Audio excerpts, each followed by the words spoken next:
A Port Charlotte man says he's being forced to move from his longtime home by his homeowners association, and he claims the association won't tell him why. Thanks for being with us. I'm Patrick Nolan. And I'm Jane Monreal. Fox 4's Rochelle Aline has his story.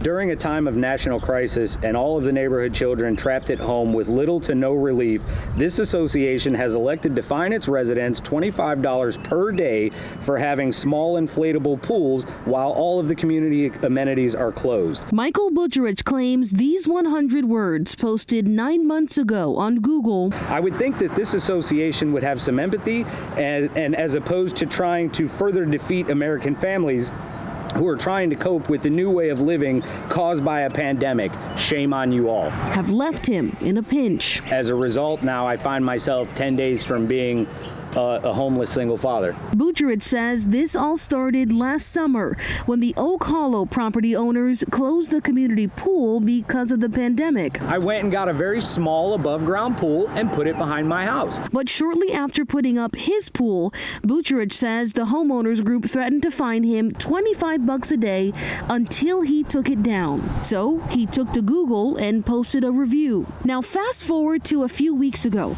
when he says he put in an application to renew his lease or possibly move into another home across the street, and says he eventually got this reply from his property manager. You've been denied for the application for 446. And I said, okay, no harm, no foul. We've already talked about it. You know, if anything falls through, I'll stay where I'm at 441.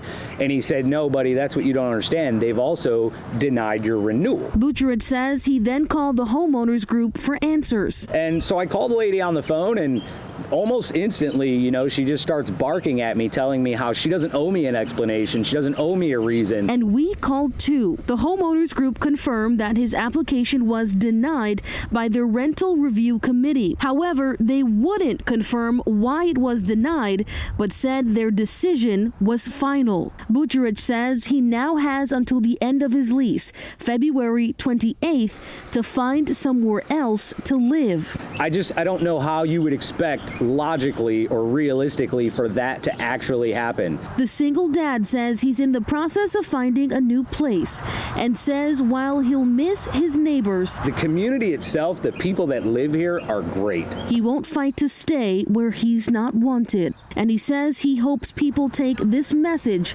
from his story. You got to be cautious of how you treat people.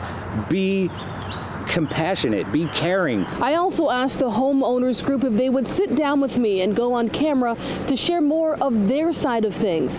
They promised to call me back with an answer, but never did. In Port Charlotte, Rochelle Aline, Fox 4.